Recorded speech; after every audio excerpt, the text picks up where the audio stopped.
Hey tubers, welcome back for today's adventure.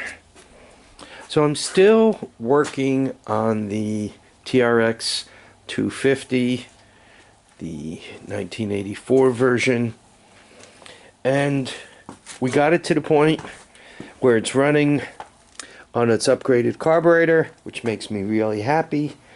And now it comes to figuring out what's going on with the electronics. I know this from working on a bunch of other wiring harnesses, but it's really fairly simple the way this works. There should be a battery sitting there. I'm using the jump box to power the battery leads. Right, and I got the other one on the ground. So that's how I started. And this is basically how I took the back plastic off the bike, and this is more or less how I found the wiring. I did remove one thing. There was that switch sitting here, and where did I put? Oh, here it is. Right, there was this spaghetti mess, and the spaghetti mess was spliced into here. You see it down here, so I disconnected it. So anyway, I hooked up the positive and obviously the ground. I turned down the key, and I got a whole lot of nothing. Right, let me make sure that's on too. So I know the power has to get from the battery to this switch. Once it goes to the switch, it after you turn the switch on, it powers this thing up. Okay? Without the switch being on, no power goes here, which means you can't make your starter go or anything else. So I know that. Now I'm looking, and if you take a look, there used to be a fuse here. This is the fuse block, and they bypassed the fuse. That's not good, right? That's how you kind of burn up your stator, kill your battery, and possibly set your quad on fire. So we got to get a fuse back in here. And I searched around the hoard, and I found this fuse holder and so forth. So we're going to put that back in. So anyway, tracing the wires, right? The power goes up to one lug of the starting relay right there. And this goes to the same lug. So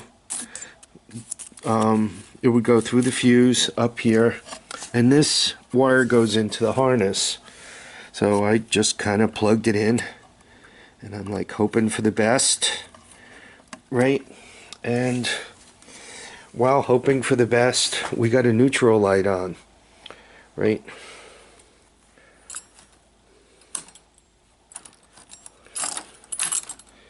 There we go.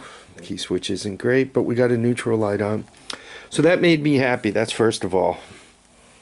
The second thing I did, and I noticed the light bulb is hanging down there, it's loose, is I put it into reverse, and let's see, and that light goes on, so that's a good sign, and I'm happy about that. So I know I got power coming up here. I know we have it going to the interlocks. What's next? What am I doing for? I got a headlight. I don't have high and low. I only have high on the headlight, but that's a good thing. I also took this light bulb and plugged it into the back here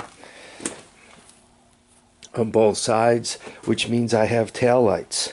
So I'm really happy. This wiring harness is not completely trashed. It's really in pretty decent shape. once again, I'm not exactly sure what they were up to with this mess. I'm told it had a plow on it, and normally when you see that, you know that there's a plow on it. And I'm told that he had an extra battery. You see those two brackets, that one and that one? I'm told there was an extra battery there, which normally is for a winch, but that's for a handle. Unless somehow or another he had a toggle switch for making the blade, you know, do this kind of stuff. I'm not sure. I think I told you guys that this thing started out its life and lived a lot of its life on a farm until the trailer park boys got their hot little hands on it. But I'm not thinking the trailer park boys rode it all that much. They rode it, but it was adult owned by somebody about my age, and I don't think he was into doing the you know, the aerial acrobatics with it that a lot of the young people enjoy doing. So anyway, we got all that. The only thing left to check is the starter, and let's see what it does.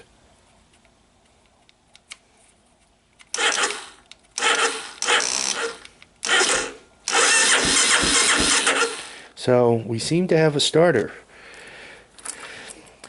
So all of this is really, really good news. I don't have to go through the complete wiring harness.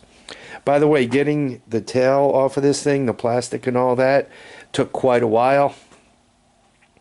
From underneath the fender, you got a couple of bolts here, and the other side, you got, obviously you could see like a lot of bolts on top, including those, and some over there.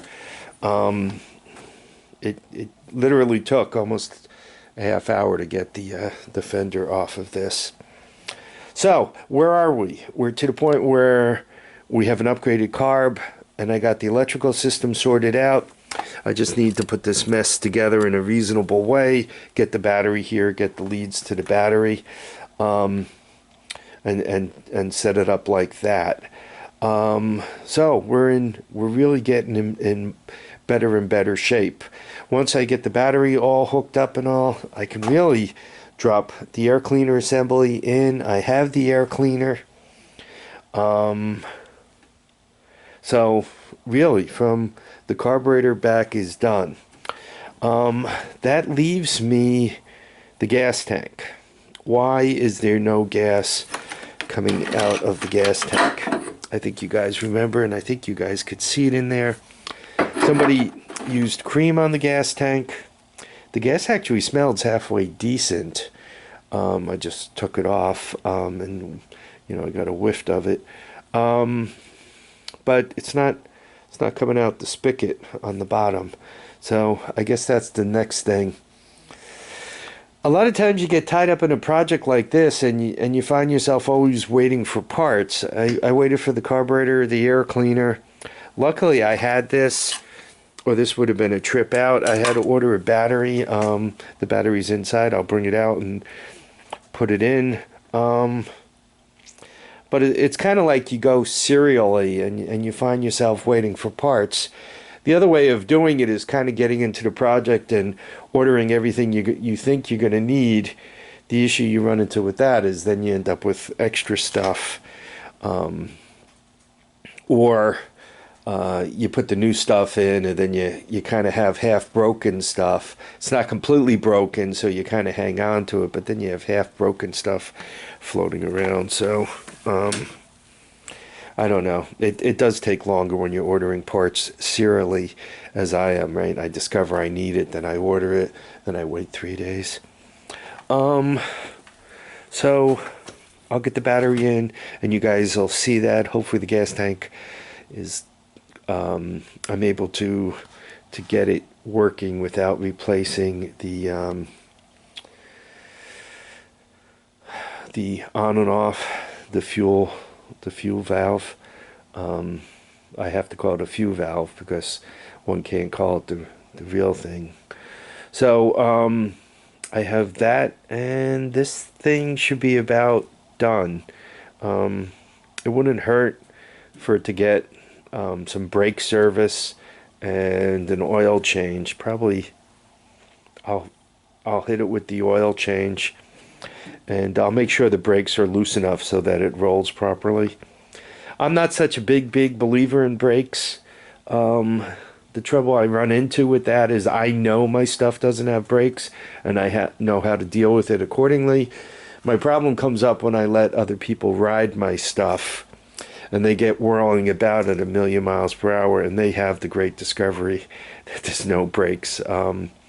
Then typically they're hard on the machine. They do something like, start downshifting it real hard, or they, throw the machine into a ditch and jump off it or something. So I just have to remember, if I don't work on the brakes, if I don't get the brakes proper, I really can't let anybody else ride this thing. On the pit bike, I'm back to waiting for parts. So these projects are working their way toward an end. You're going to have to drag in some new stuff. All right, everyone. I want to thank you all for dropping by to watch and comment. I want you all to keep your feet down, keep your heads up, and get out there and enjoy each and every day. If you like this video, I'd love a thumbs up. And if you didn't like this video, please let me know why. Bye now.